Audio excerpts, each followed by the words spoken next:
3 months had passed since the first emergency session. The Galactic Council had made their decision, but it was not a decision they had ever expected to make. High Counselor Mordun stood before the largest gathering in the Council's history. Representatives from over 300 civilizations filled the Great Hall.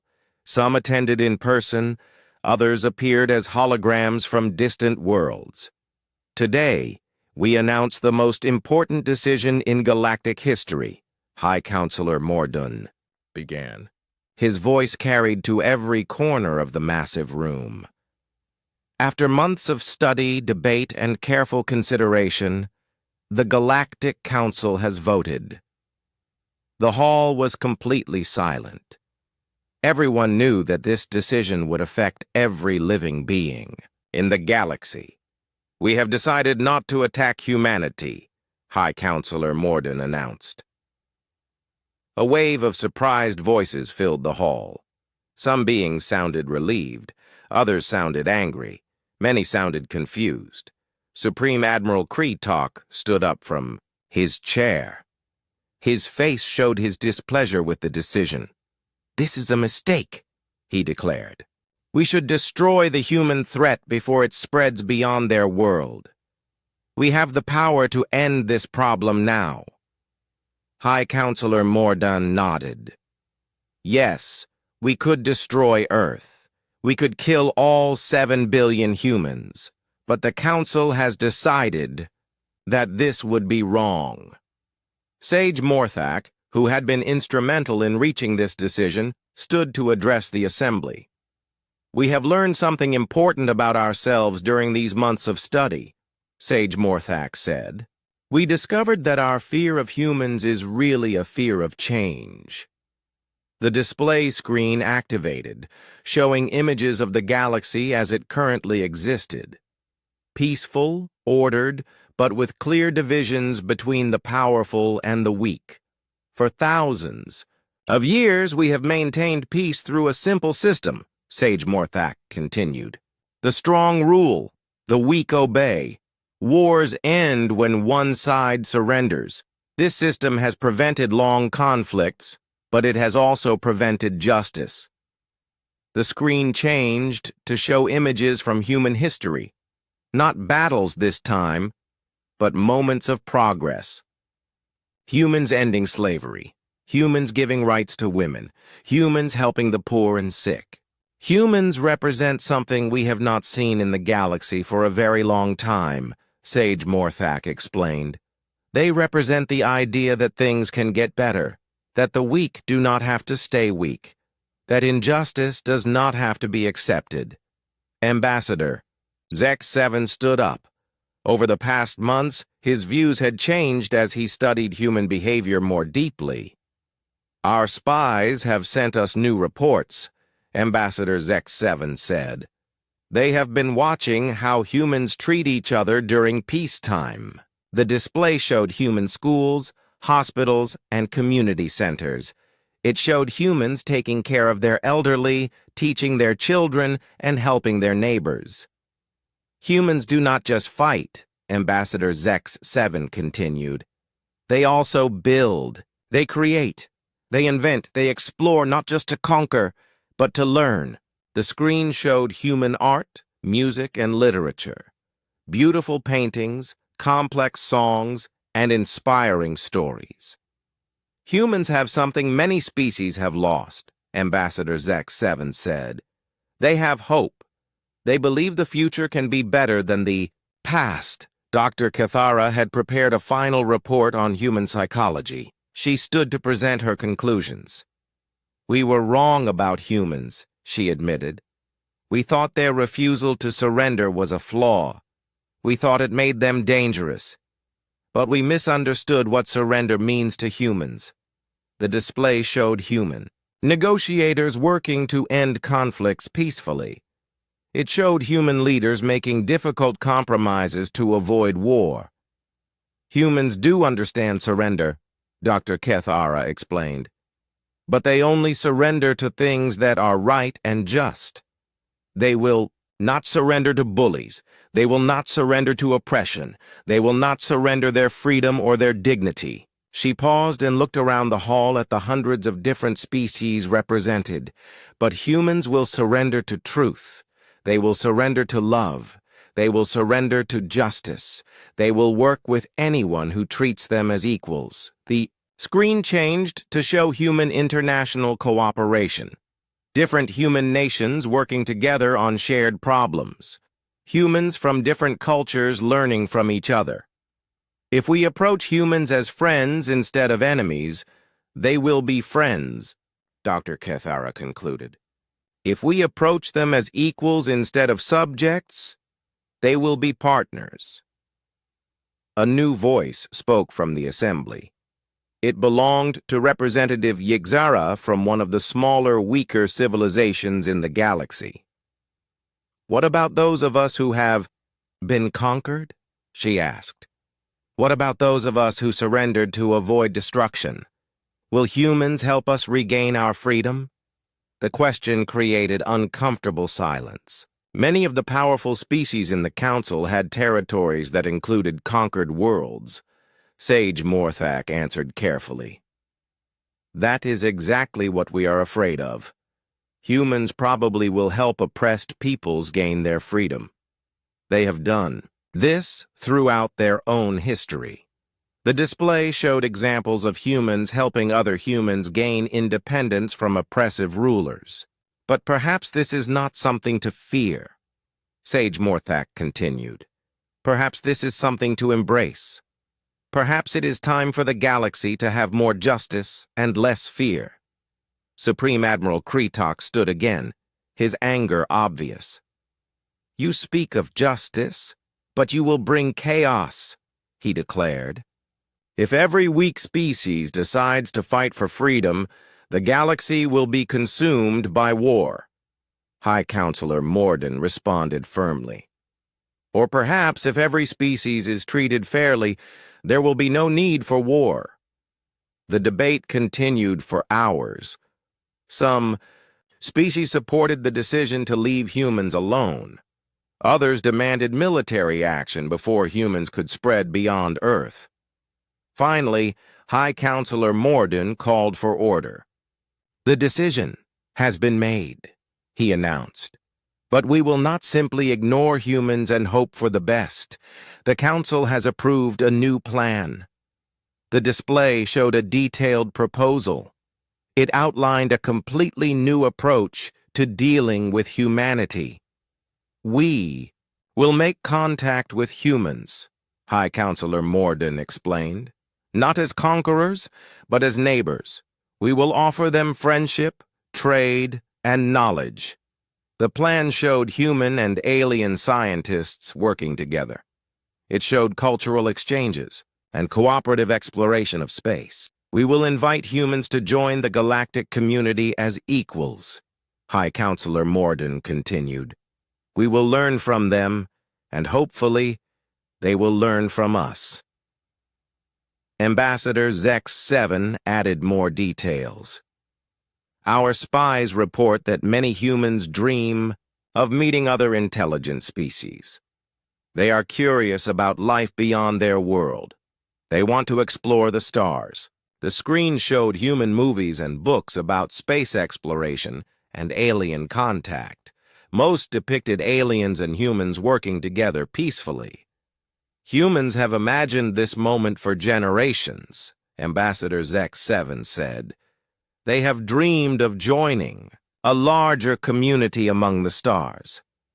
Dr. Yindar stood to address one final concern. There is one more thing the Council decided, she said. We will be honest with humans about our galaxy. We will not hide the fact that some species rule over others. We will not pretend that everything is perfect. The display showed the current state of galactic politics, with all its inequalities and injustices. We believe humans will want to help make things better, Dr. Yindar continued. And perhaps, with their help, we can build a galaxy based on justice instead of fear. High Counselor Mordun looked around the Great Hall one final time. This decision is not without risks, he admitted. Humans may indeed change our galaxy in ways we cannot predict. But change is coming, whether we want it or not. Humans are already building better ships. They are already preparing to explore space. He paused and took a deep breath. We can meet them as enemies and face endless war.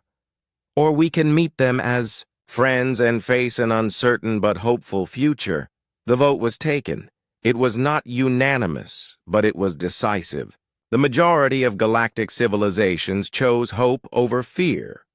As the Great Assembly ended and representatives returned to their home worlds, everyone knew that history had been made. For the first time in thousands of years, the galaxy would welcome a new species, not as conquerors or subjects, but as partners. On Earth, humans continued their daily lives, unaware that they were being watched and debated across the galaxy. They went to work, raised their families, and dreamed of the stars. They did not know that somewhere among those stars, beings they had never met were preparing to offer them the greatest gift in galactic history: friendship between the stars. The galaxy was about to discover what humans meant when they said that some things were worth fighting for. But they were also about to discover what humans meant when they said that some things were worth living for. The age of humans among the stars was about to begin. 2 weeks had passed since the first emergency session.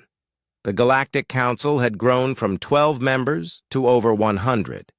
Representatives from every major civilization in the galaxy had come to hear about the human problem. The Great Hall buzzed with worried conversations in dozens of different languages. Some beings had tentacles instead of arms. Others had scales instead of skin. A few could change their shape at will. But despite their differences, they all shared the same expression of fear. High Counselor Mordun called for silence. His voice echoed through the massive room. We have called this expanded session because the human threat affects every species in the galaxy, he began. What we have learned about humans changes everything we thought we knew about warfare and peace. A new figure stepped forward. Supreme Admiral Kretok commanded the largest fleet in the galaxy. His species had conquered 17 different worlds without losing a single battle. He was used to enemies surrendering at the sight of his ships. "Oh, have read all the reports," Supreme Admiral Kretok said. His voice was like grinding metal. "I do not understand why we are so worried. Humans have primitive technology. They have never fought a space battle. They do not even have faster-than-light travel." Several council members made worried sounds. They had heard this kind of confidence before, from other military leaders who had underestimated difficult enemies. Ambassador Zex 7 activated the display screen. It showed human space technology alongside Galactic Council weapons. The difference was obvious. Human rockets looked like toys compared to galactic warships. "You are right about their technology," Ambassador Zex 7 said. "But technology is not what makes humans dangerous."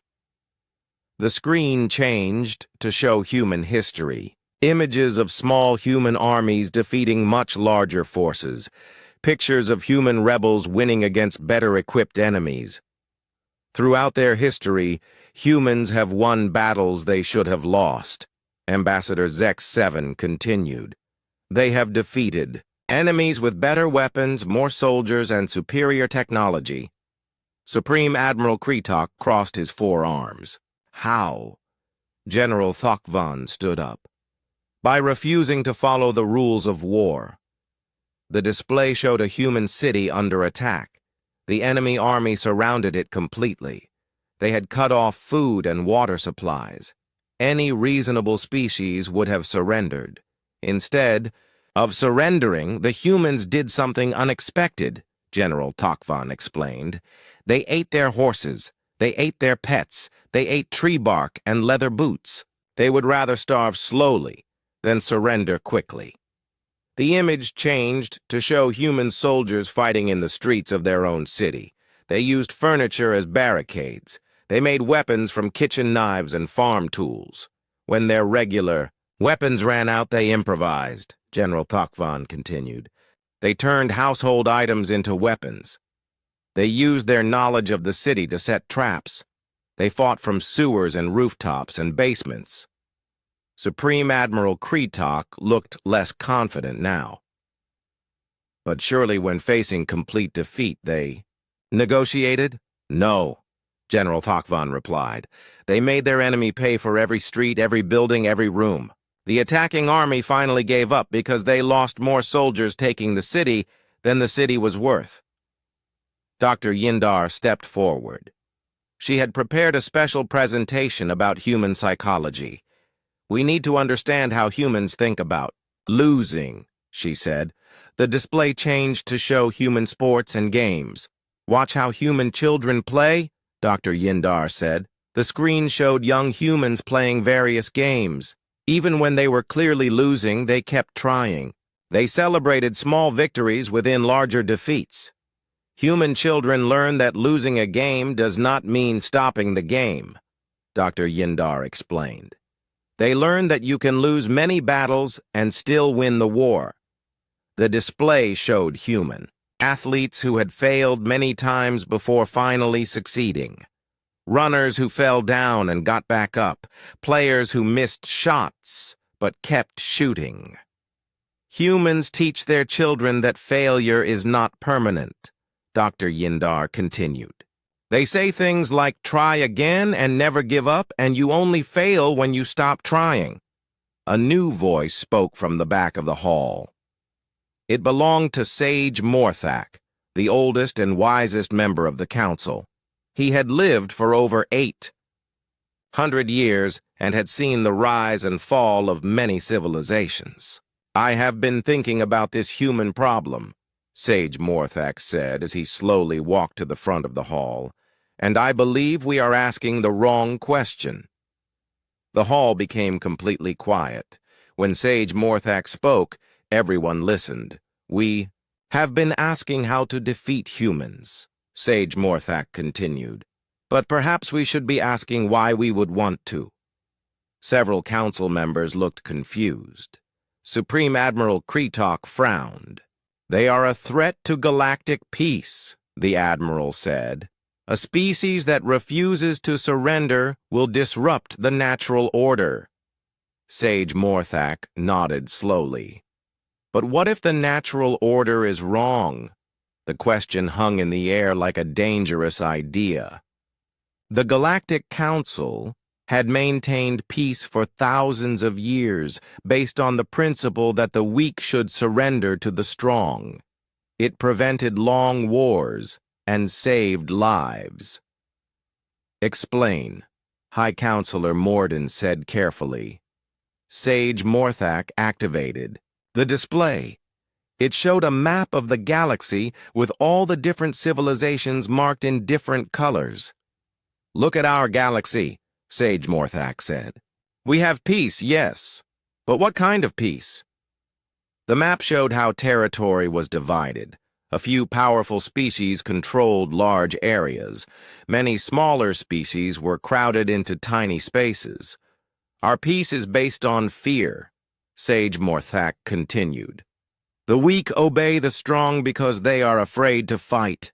The poor accept their poverty because they are afraid of war. The oppressed stay quiet because they are afraid of punishment. The display changed to show different species living under the rule of more powerful civilizations. Some looked happy, but many looked tired and sad. We call this peace, Sage Morthak said. But is it really peace when it is based on fear? Is it justice when it is based on strength alone? Ambassador X7 shifted uncomfortably. His own species ruled over several smaller civilizations. They had surrendered without a fight and accepted their fate. "What are you suggesting?" Commander Veltar asked. "I am suggesting that maybe humans are not the problem," Sage Morthak replied. "Maybe we are."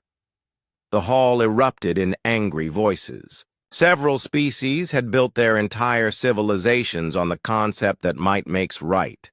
The idea that this might be wrong was very disturbing. "Order!" High Counselor Morden shouted. "Let him finish!" Sage Morthak waited for quiet before continuing. "Think about what humans represent. They are a species that will not accept injustice. They will not bow to bullies. They will not surrender their freedom no matter the cost." The display showed human heroes from their history. People who had died fighting for freedom, equality, and justice. "These are not the actions of an evil species," Sage Morthak said. "These are the actions of a species that believes some things are more important than life itself." Dr. Cathara stood up. "But their refusal to surrender will cause wars that never end. Billions will die." "Perhaps," Sage Morthak agreed. "Or perhaps their example will inspire others to stand up for themselves. Perhaps the fear that keeps our peace will finally be broken." Supreme Admiral Kretox slammed his fist on his chair. "You speak of breaking the order that has kept the galaxy stable for millennia." "I speak of replacing fear with justice, Sage," Morthak replied calmly. "Humans do not fight because they enjoy violence. They fight because they believe in something better." The display showed human peacekeepers, soldiers who had traveled to other countries to protect innocent people. Humans who had risked their lives to help strangers. "Humans also know how to make peace," Sage Morthak said. "But they make peace as equals, not as masters and slaves." The Great Hall was quiet again. The council members were thinking about what they had heard. Some looked angry. Some looked worried. A few looked thoughtful. "There is something else we should consider," Sage Morthak said. "Humans are coming whether we like it or not.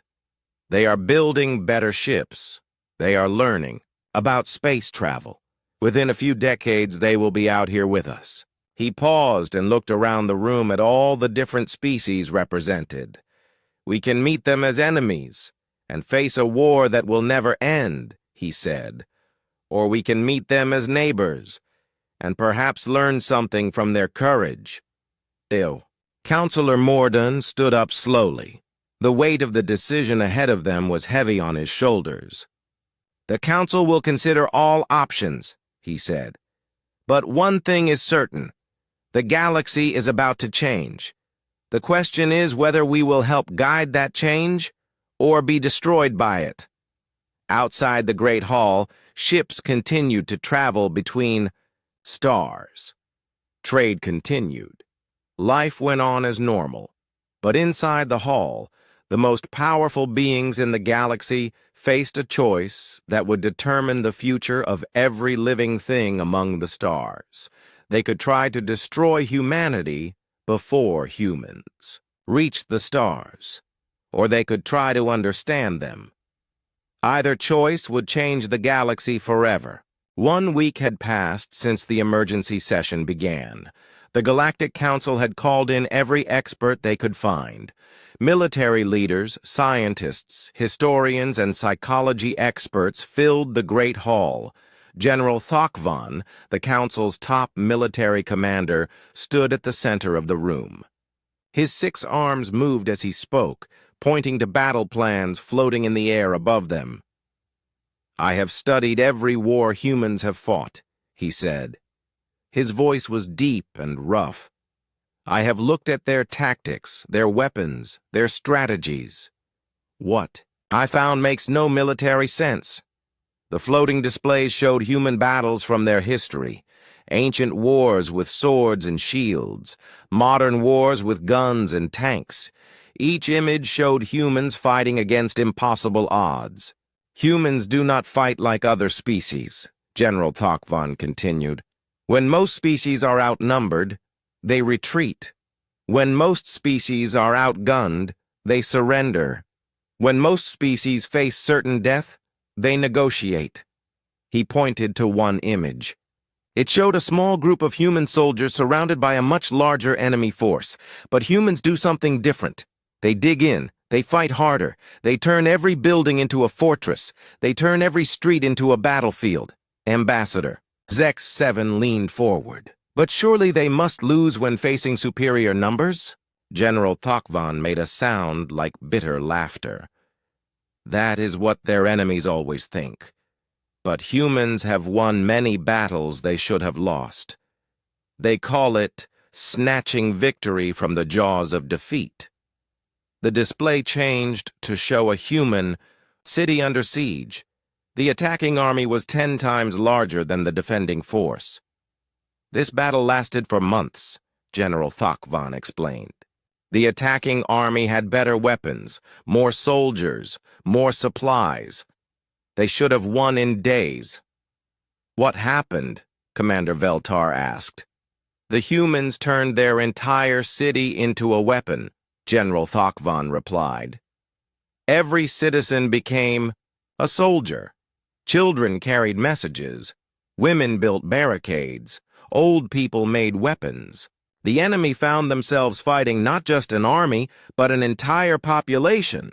The images showed ordinary humans doing extraordinary things. Shopkeepers shooting from windows, teachers building bombs, students digging tunnels under enemy positions. The attacking army finally gave up and left, General Thakvan said.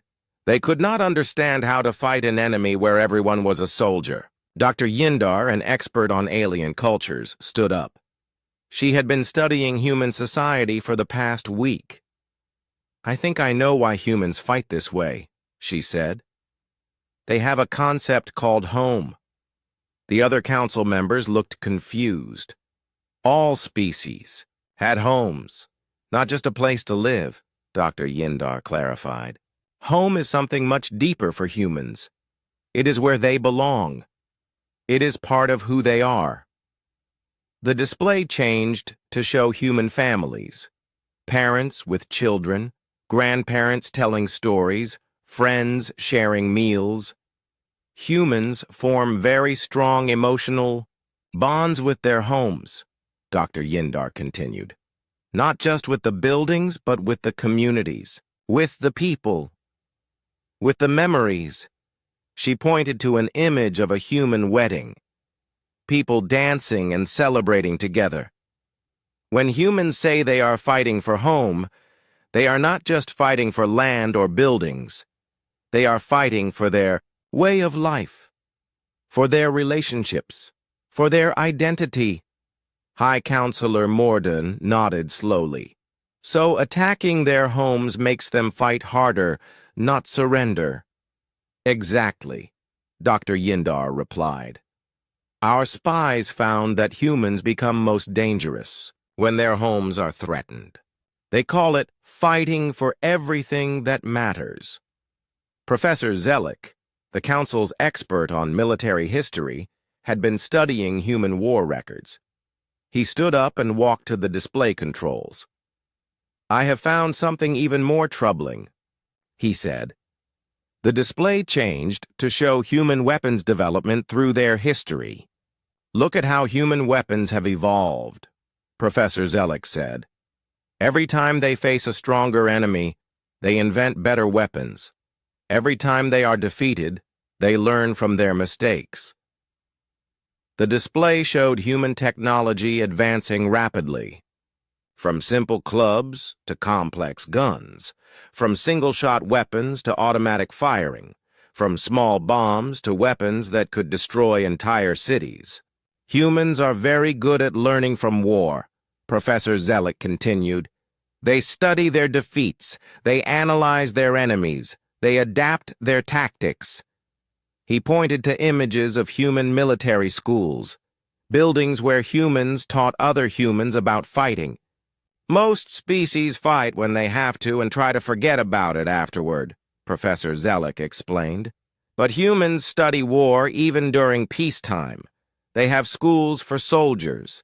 They write books about battles. They plan for wars that might happen. Ambassador Zex-7 felt a chill run through his body. They prepare for war during peace? Always, Professor Zellick confirmed. Humans have a saying, if you want peace, prepare for war. They believe that being ready to fight prevents having to fight. General Thokvan nodded grimly. And their preparations are very good. Our spies report that humans have weapons that could destroy their entire planet. But they have not used them. Why not? Commander Veltar asked. Because they understand that some weapons are too dangerous to use, General Thokvan replied. Humans are violent, but they are not stupid. They know the difference between fighting and destroying everything. Dr. Kethara, who had been quiet during these presentations, finally spoke up. There is something else we need to understand about humans, she said. They do not just fight as individuals.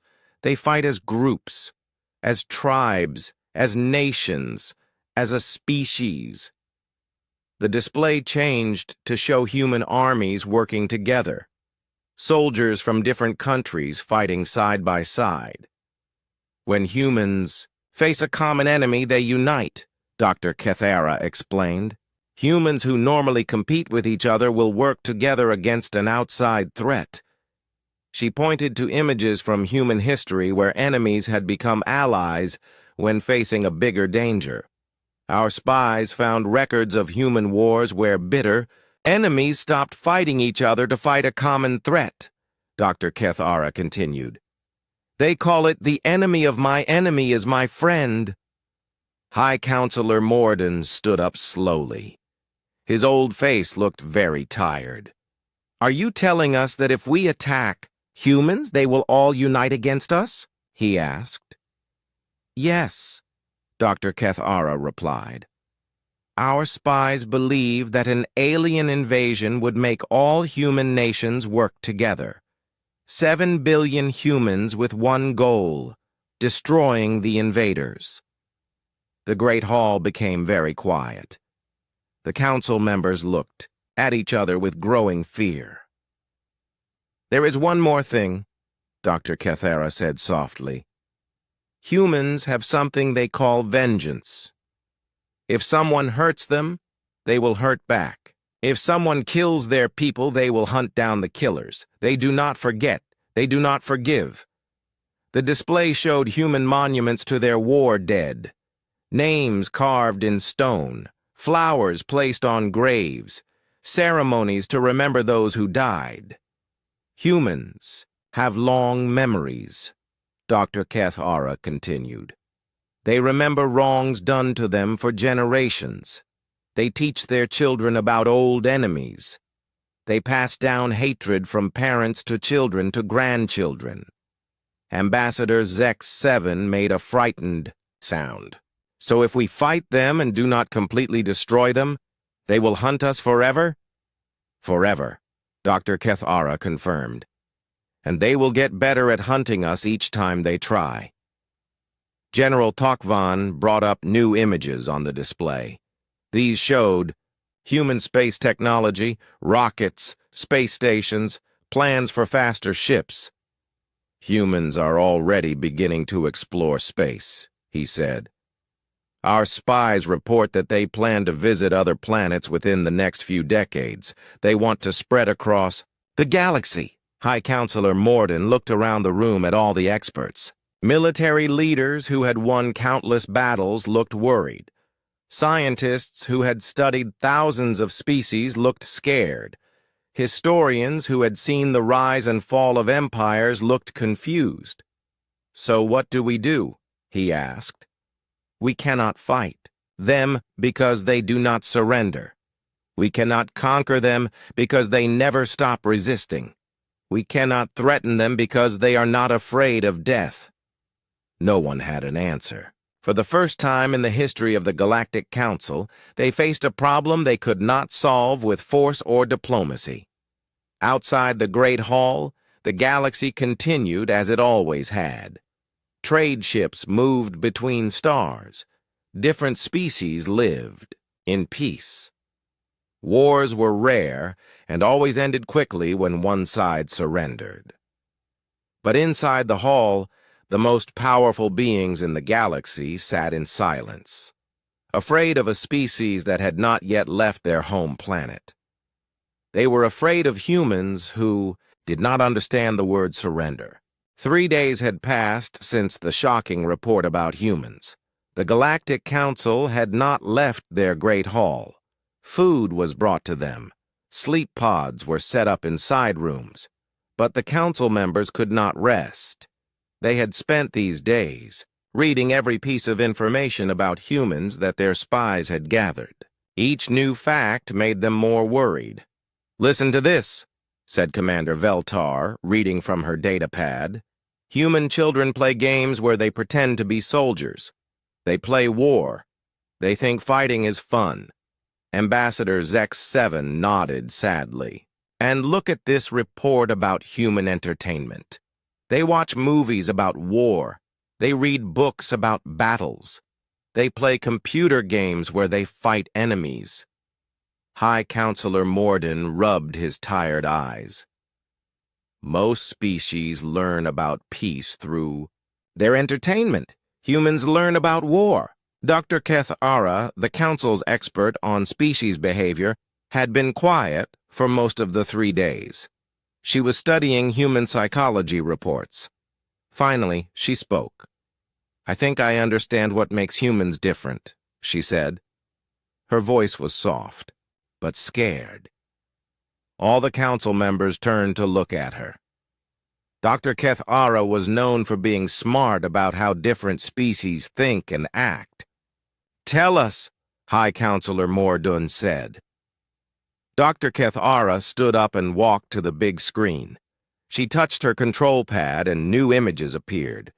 These showed human families, human communities, human friends helping each other. "Most species fight to protect themselves," she began. "When they are in danger, they try to save their own lives first. This is normal.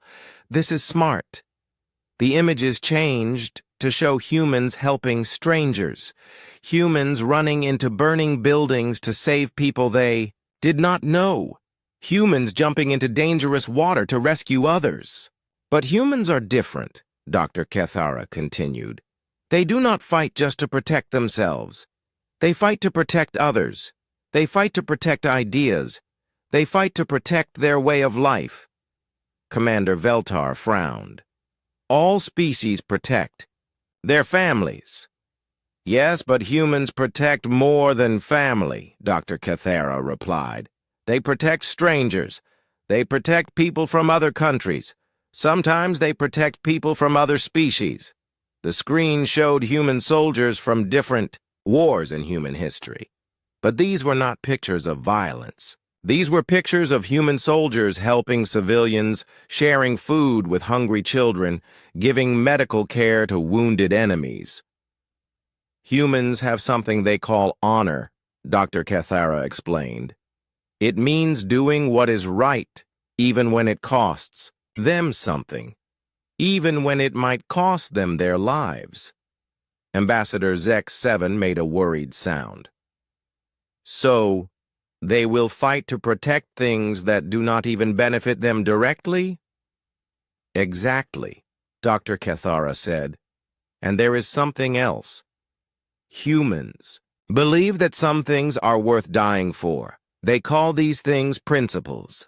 The screen changed again. Now it showed human protesters, people holding signs, people speaking to crowds. These humans were not soldiers. They were ordinary people fighting for things they believed in.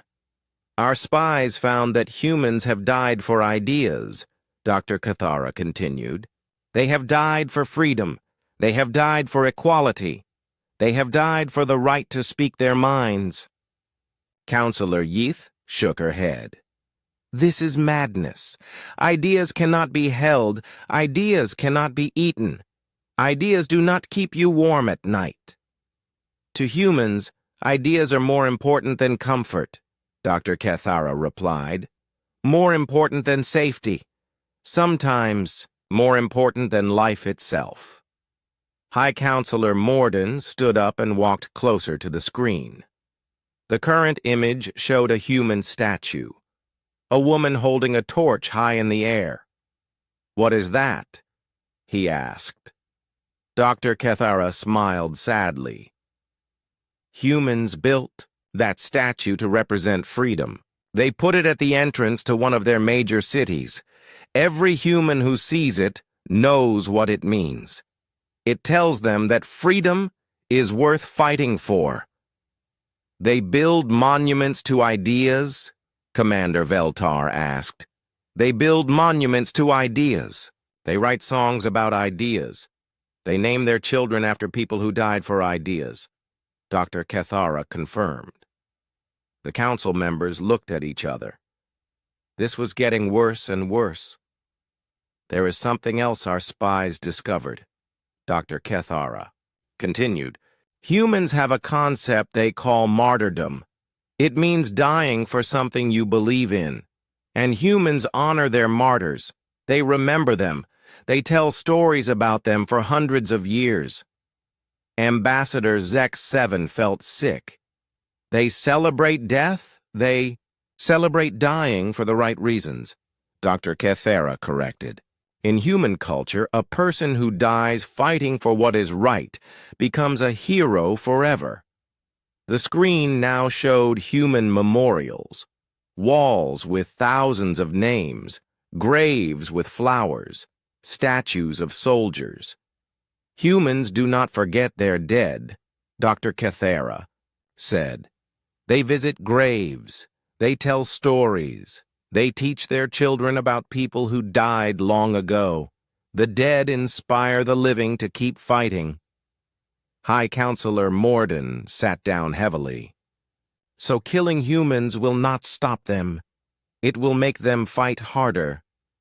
Yes, Dr. Cathara said simply. Our spies found human sayings about this. They say, you can kill the man, but you cannot kill the idea. They say, the blood of martyrs is the seed of freedom. Commander Veltar was reading something on her datapad. Her face was getting more and more pale. What is it? High Counselor Morden asked. I am reading about human rebellions, Commander Veltar said. Throughout their history, when humans have been conquered by other humans, they do not stay conquered. They rebel. They fight back. Sometimes it takes years. Sometimes it takes generations. But they always fight back. The screen changed to show human resistance movements. People hiding in forests and mountains. People fighting against armies much larger than their own. And here is the worst part, Commander Veltar continued. The harder their conquerors try to control them, the harder humans fight back. Pain makes them angry. Fear makes them determined. Loss makes them desperate, Dr. Cathara nodded. Our spies found that humans have something they call righteous anger. When they believe they have been treated unfairly, they become very dangerous.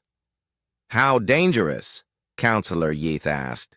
Humans have destroyed entire cities rather than let their enemies have them, Dr. Cathara replied. They have burned their own crops rather than let invaders eat them. They have broken their own tools rather than let conquerors use them. Ambassador Zek-7 was reading another report. It says here that humans have a saying about this too. They say, if we cannot have freedom, no one will have anything. The Great Hall was quiet again. Each council member was thinking about what they had learned. Humans were not like other species. They could not be controlled through fear because fear made them fight harder. They could not be controlled through pain because pain made them angry. They could not be controlled by threatening death because they were willing to die. "There is one more thing," Dr. Kethara said quietly. "The most frightening thing of all." The council members waited. "Humans learn from their mistakes," she said. "Every time they fight a war, they get better at fighting. Every time they face a problem, they find new solutions. They adapt. They improve. They evolve their tactics." The screen showed human technology advancing through their history, from simple tools to complex machines, from walking to flying to traveling in space, and they share knowledge, Dr. Kethara added. "When one human learns something new, all humans learn it. They teach each other. They write books. They build schools. They pass information from one generation to the next." High Counselor Morden looked around the room at his fellow council members. In their eyes, he saw the same fear he felt in his heart. "We are facing a species that fights harder when hurt, grows stronger from defeat, and never forgets a lesson," he said slowly. "A species that would rather die than surrender. A species that is about to spread across the galaxy." No one spoke for a long time. They all knew what this meant. The galaxy was about to change forever. The Great Hall of the Galactic Council was quiet. Too quiet. Ambassador Zek-7 looked around the massive room with his 4 eyes. The other council members sat in their floating chairs, all staring at the same report on their screens. "This cannot be right," said Commander Veltar, her blue skin turning darker with worry. She was from the Krithan Empire, known across the galaxy for their smart battle plans. "The data must be wrong." Ambassador Zek-7 shook his head slowly. His long neck made a soft sound as he moved. "I have checked the data 7 times. My best scientists have looked at it. The information is correct." High Counselor Morden stood up from his chair.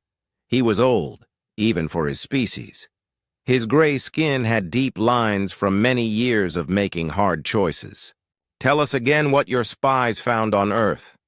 Zek-7 touched his control pad. A large screen appeared in the air above them. Pictures of humans filled the screen. Humans in different clothes, different colors, from different places on their world. "We sent our best spies to Earth," Zek-7 began. "They learned the human language. They watched human behavior for 2 full Earth years. They studied human history, human wars, human culture." The screen changed to show human battles from their past. Swords clashing, guns firing, ships fighting. On water. "What did they find that worries you so much?" asked Counselor Yith. She was from a peaceful world where fighting was rare. Zek-7 took a deep breath. "They found that humans do not understand the word surrender." The hall became even more quiet. Several council members looked at each other with confused faces. "What do you mean they do not understand?" Commander Veltar asked. "Surely they have the word in their language." "Oh, they have the word," Zek-7 said. "They know what it means when other beings do it. But they do not seem to understand that it applies to them." The screen changed again. Now it showed human children playing games. Even when losing, the children kept trying. They fell down and got back up. They lost and asked to play again. "Our spies watched human sports," Zek-7 continued. "Even when a team is losing very badly, the players keep fighting until the very end. They never stop trying to win." High Counselor Morden sat back down slowly. "All species understand surrender. It is how wars end without everyone dying. It is how the weak survive when facing the strong." "Not humans," Zek-7 said. The screen. now showed human soldiers from their wars. In their history, humans have been surrounded by enemies many times. They have faced bigger armies with better weapons, but instead of surrendering, they fight harder. Commander Veltar studied the images. This makes no sense. Fighting when you cannot win is not smart. It is not logical. That is what our spies thought too, Zek 7 replied. So they dug deeper into human culture. They found something even more strange. The screen changed to show human movies and books, stories of heroes who never gave up, tales of people fighting impossible battles. Humans tell stories to their children about never giving up, Zek 7 explained. Their heroes are not the smart ones who surrender when they should. Their heroes are the ones who keep fighting even when death is certain. Counselor Yith raised her hand. But surely when faced with total destruction, they would choose to live? Zek 7 shook his head again. Our spies found records of human cities under attack. Instead of surrendering to save lives, the humans fought in the streets. They fought in their homes. They fought until there was nothing left to fight for. The room was silent for a long moment. Each council member was thinking about what this meant. There is more, Zek 7 said quietly. Our spies learned a human saying. They say, "Give me liberty or give me death." This means they would rather die than live without freedom. High Counselor Morden stood up again. His old hands were shaking slightly. Are you telling us that an entire species chooses death over surrender? Not just that, Zek 7 said. Our spies found that when humans are trapped, when they cannot escape, when they are about to die, they do something no other species does. What? Commander Veltar asked, though her voice suggested she was afraid to know. They fight even harder. They call it going down swinging. They say if they must die, they will take as many enemies with them as possible. The screen now showed human faces, men and women of all ages. Their eyes had something in them that made the council members uncomfortable. It was not fear. It was not sadness. It was determination. Our spies talked to many humans, Zek 7 continued. They asked them what they would do if alien invaders came to Earth. Every human gave the same type of answer. They would fight. They would never stop fighting. Even if the aliens were stronger, even if the aliens had better weapons, even if fighting meant certain death. Counselor Yith looked sick. They would fight knowing they would lose? They do not think about losing, Zek 7 said. Our spies found that humans have a strange way of thinking. They believe that fighting for what is right is more important than staying alive. The Great Hall was quiet again. The council members looked at the human faces on the screen. These were not the faces of warriors or soldiers. These were ordinary people, shopkeepers, teachers, parents. But in their eyes was something that frightened beings who had conquered whole star systems. High Counselor Mordun finally spoke. How many humans are there? Over 7 billion on their homeworld, Zek 7 answered, and their population grows every day. Commander Veltar made a sound like a small scream. 7 billion beings who do not understand surrender? It is worse than that, Zek 7 said. They are starting to explore space. Our spies report that humans are building ships to travel to other worlds. The council members looked at each other with growing fear. They had spent thousands of years building a galaxy where wars ended quickly, where the losing side surrendered to avoid too much death, where peace was kept because everyone understood when to give up. Now they faced a species that did not follow these rules, a species that would rather die than surrender, a species that was about to spread across the stars. What do we do? Counselor Yith whispered. No one had an answer.